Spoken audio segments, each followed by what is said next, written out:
Haley Graves with GALvanize, reporting from Jacksonville, Florida, where 23 aspiring women sports reporters have teamed up with the Jaguars to tell the story behind the 2017 rookie class. Entering into a new phase of his football career, I sat down with rookie Ezra Robinson to tell the story of the man behind the helmet and pads. Football is what you do, it's not who you are. And when we were talking, we found a commonality between the two of us, and that's our faith. What is it about your faith that has helped shape the man that you are today? When I was younger, praying always got us through the hard times. So, that's what I kind of fell back on.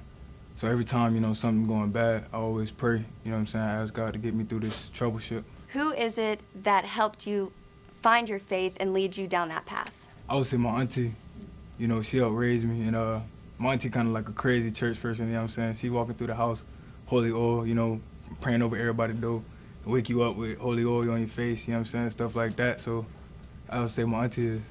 How are you able to take the game of football and intertwine it with your faith?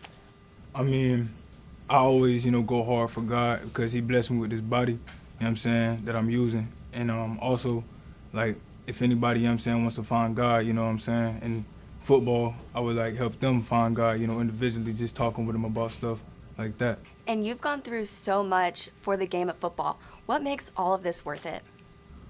I would say seeing a smile on my mom and auntie's face, because they seen me from a little kid, and they watched me grow. And I would say seeing them smile and just seeing them know they nephew or their son is successful. And you've mentioned a lot about your mom, your auntie. You also told me you have a sister who's just 10 months younger than you.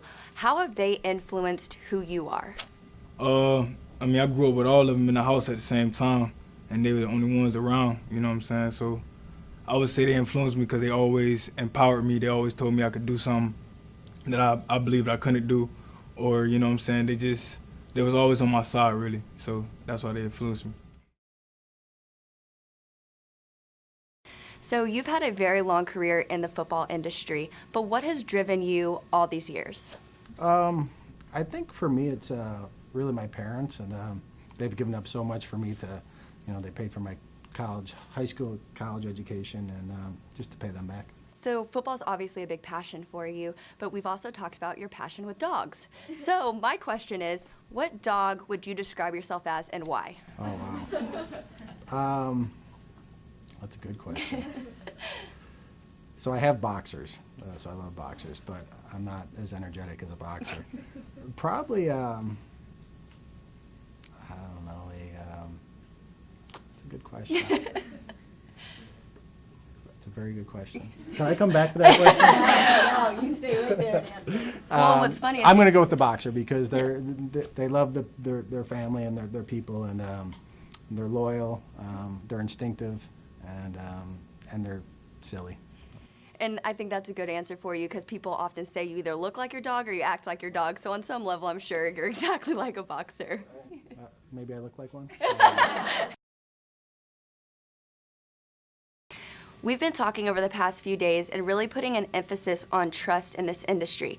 With your journey, how have you been able to establish trust with the players when they come to Jacksonville? I think because I was a player, I think they understand once you're a player, you're always a player. I hear that a lot of times in this building, even in my role now. I think once you establish yourself as a player and people recognize that you once were a player, I think it makes it easier for the players to start establishing trust right away. And just that initial understanding, I interviewed Ezra Robinson today, and he's an undrafted free agent, so his time here isn't guaranteed, as no one's is. But how do you build trust with that type of player, and what do you hope that he learns from a relationship with you? Yeah, I don't treat any player any differently than if it was Leonard Fournette or Ezra. I treat every player as if they are a player, and that's it.